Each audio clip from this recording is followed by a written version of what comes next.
I thank God because I stand here today, not because I'm an entrepreneur, not because I have a talk show, not because I'm a mother, or that I'm a grandmother, or I'm a sister, but because I have a testimony. I have a testimony because God has blessed me. He has blessed me beyond my own imagination. And for that, I thank God for my story. I am not a victim. I'm not a survivor. I am the sound of victory.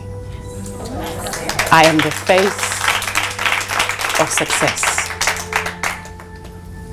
In sharing my story today, I hope that someone will be encouraged. As a little girl, my mom used to tell me that I was going to marry Prince Charles. And I believed her too, until I saw Princess Diana came along. And I asked her, Mom, what happened?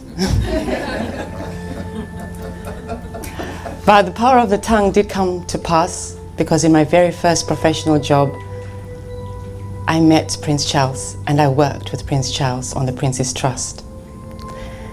So the power of the tongue and how we speak from our children from when they're young, it does come to pass. So mothers, sisters, aunts in this room, from today is that day that we encourage other mothers and sisters and aunts that they might speak positive upon their children and speak positive upon their fathers, for they're our future generation. And we are very powerful beings as women. And if there's one thing we can all take away from what I have to say today as well, is that what we are is what our children will become. My mom always used to say how great I was. I was the youngest of the children, but she always used to talk about how great I was going to be. And I feel that greatest in me in so many different ways. And for that, I thank God as she is there in heaven as an angel. I thank God for her. I became a business analyst and went into project management. I worked on several different projects in London. And then I went on to start my own businesses. I had an events management company, I had catering trailers, I was into property, I was into investments. I was doing very well. Then that rock of mine, my mother, she passed away and she went to heaven. And when she did, I lost myself. I lost the woman that had loved me so much. And I was displaced. So I started compensating, spending time with people I shouldn't spend time with, trusting people that I should not trust, paying attention to things I should not pay attention to. Because you see, every time I used to do something so amazing, the whole world knew about it. She'll tell everyone how great I was doing, what a great daughter I was, how greatly I was achieving. So she set this goal for me, and then I went for this next goal and this next goal. So when she wasn't there anymore, I didn't know that I wasn't setting myself for those goals to go higher and higher. I was just comfortable in an uncomfortable place. So I would spend a lot of money unnecessarily. I thought I was doing good, but I was feeling a void. So I would overspend on others. I would overspend on lavish things for others. In a way, I think also I was buying the attention that I used to get from my mom.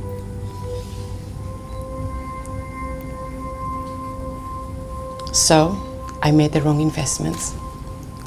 And as I made the wrong investments, I completely lost everything I owned and possessed. A business still gone wrong here, a business still gone wrong over there, and something else that hasn't just quite worked out. And when I started to chase money, money started to run away. I couldn't understand what was happening because I'd been so successful. And how could a successful person such as I be failing to such an extent? After all, I had been helping others and I had been sharing. So why me? I then came back to London, homeless, with my children and my grandchildren, with £100 in my pocket. And I went to stay with my godfather. And I remember after about 2 weeks, I couldn't even find that £100. I'd kept it so safe that I couldn't even find where it was. I was very ill. I had migraines that were making me pass out. I couldn't concentrate. I'd never been poor. Since the day I was born, my parents were able to provide. So I didn't know what it was to be poor and not to have. And remembering that I'd moved out of London, I'd gone outside London, and I used to spend every Friday taking other women shopping. Anyone that had a problem used to come to my house, and I used to help them. Children used to run away from their homes, and our home used to be open to so many. And now from giving, I didn't even know how to ask. People wouldn't answer my phone calls because they didn't know what I wanted to ask them. I took walks and walks and walks by the canal, asking God, what has gone wrong? Why have you forsaken me? And I would walk and ask the same question and I would cry. One day, I knew that if I went to sleep, I would never wake up. I knew it. I could smell death. I could feel it. I could almost touch it. The dreams that I had showed me that my time had come. There was this man that was coming in my dreams, and he was coming to take me. My time had come for him, but I wasn't sure if that was my time for my Creator. So that night I cried out, and I asked God, please, I have children, I have grandchildren, I have children that you've given me that call me mom. Why take me now? I don't think I've finished. I've still got more to do. There's still more that I can do on this earth. Give me back my life. Restore me, O Lord. And I promise I will share this testimony with everyone. I went to sleep that night and I had a dream. I was reading a scripture. It was Psalm 6. I'd never seen that scripture before. And if I had, it wasn't one that I remembered. I woke up in the middle of the night. You see, when I used to lie down, when I used to get up, I used to feel as though I was just about to pass out, because there was this pain that used to come through the back of my neck. But when I got up to grab the Bible, as I used to sleep with the Bible next to me then, I realized something happened. I didn't feel that pain. I headed for the Bible because I wanted to check to see if this psalm really existed, as I had read it in my dream, and it did. It was David crying out to God saying, do not forsake me, O Lord, help me. When I read that Psalm 6, then I realized that I had had that divine visitation. God heard my cry, and I was given a second chance. I then left and went to help in a church, and for 2 years I humbly served. I spent most of the time sleeping on the church floor because I knew my assignment was somewhere, and if I spent that time in that church serving others and understanding how the other half lives, understanding others, then I would find myself. I would find where I'm supposed to be at. So after that time of serving and humbly serving, you know, when you come from a 5-bedroom house and then all of a sudden you're sleeping on a church floor and you're dedicating yourself to doing what you're doing, then you know that there's a time for change. Something's got to give. I thank God for my time in that church because I learned so much more than what my career, my businesses, my acquaintances could have ever done for me. I left and I went to Camden Market where I started selling slushies. And I started cooking. Got myself a few contracts to deliver lunch, to do dinners. And people used to ask me the question, you're a consultant, for crying out loud, you can get paid £400 a day. Why are you out here? Why are you doing this to yourself? And my answer has always been the same.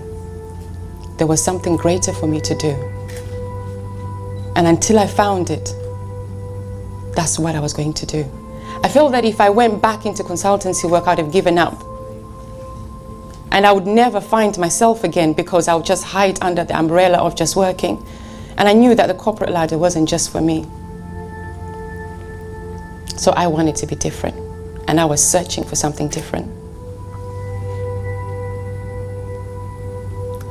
I then found a small space in the back of a barber shop.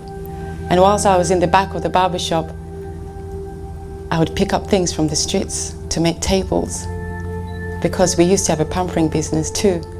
So I'd pick up tables to make up manicure table. I would pick up little things to add on to the shop, and I'd only buy the products. And I'd continue to cook dinners and cook lunch for others. And my children would continue to help me. I saved up enough money to be able to go into a shop. Continued to happen for me. I would walk out of that shop, and as I walked out of that shop, if I needed a rug, there would be a rug that was outside. If it was a bin, there would be a bin that's outside. Up to this day, I've never bought a bin for that shop. Because I got to the bit where I had nothing else to do, no one else to go to but to cry out to God. And the more that I cried out to Him, the more that He gave. There's that something of that desperation that's inside us. That when we get to that point when you cannot ask anyone for £5, when you cannot go to anyone, you find that you go to everyone you go to, they turn you away. And those that will probably want to help you, you avoid them. Because something is telling you, trust and put your belief in God. From that saloon now, we have some amazing friends. We have some homeless people that we're friends with and we feed every day. Everything that we do there is non-funded. We don't have any assistance that comes from everywhere, but from the Lord. We have the mentally challenged that come in and we work together so that they can have a reference to look for work.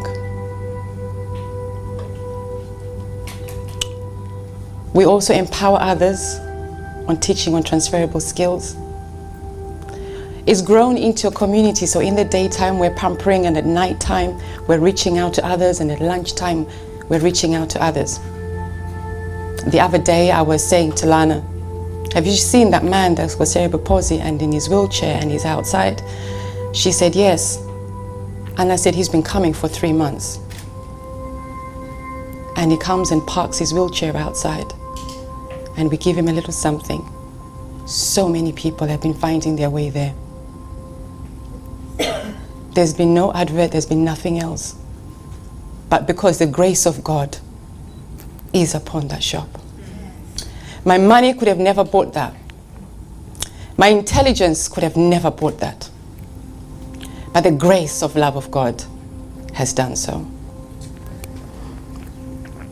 There are some laws of the universe that we cannot run away from.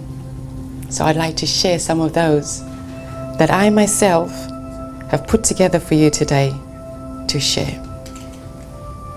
We have to have faith. Without faith, it's impossible to please God.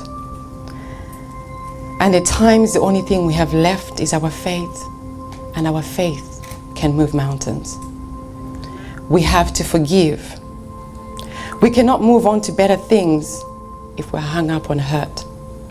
Hurt is a heavy burden. We have to let go of that luggage and make room for joy. We have to love. Genuine love conquers all. Love builds and love restores. We have to remain humble, humble enough to be meek without ever missing a blessing. We have to respect one another. Respecting one another allows us to work together. We have to serve. In attending to each other's needs, selflessly assisting each other, we miraculously grow in many ways. Most of all, we have to be confident that as we are created by God in His image, we therefore have a purpose on this earth. And our journey here is to find our purpose. We have to wholeheartedly give. In giving, we receive. In giving, we are replenished. Out of the abundance of the heart, so the mouth speaketh. We have to strive to always speak positively.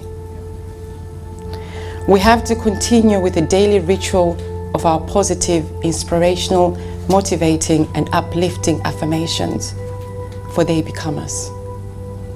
We have to be grateful for daybreak. We have to be grateful for every little thing that we have, and doors will open for us. In all, we should pray. Prayers are our personal times to be heard and to receive the grace of God. Finally, I'd like to say I'm grateful for my times of despair, because on reflection, they were my most blessed moments, because they've made me. Miracles and testimonies have followed me since the times I thought that there was nothing left. But just like a tree, in each season, I shed some dead leaves. I shed some things that I pick up now and again, and I blossom back up. And for that, I thank God.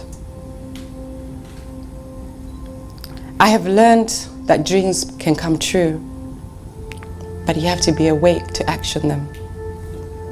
I have learned that fantasies and fairy tales come true, but you have to work towards them. I've learned that no matter what, or where, or when, God loves me, and I know God loves you too. Thank you to everyone that has supported me, those that have believed in me, those that have stood with me in prayer. I thank God for my parents and my children and my friends. And as I shared my testimony with you, I pray that someone has been encouraged by it. That you know that no matter what, there is a way out. The same God that created me, created you. And if He could bless me, He can bless you too. Just believe in Him, if nothing else. Thank you for listening to me.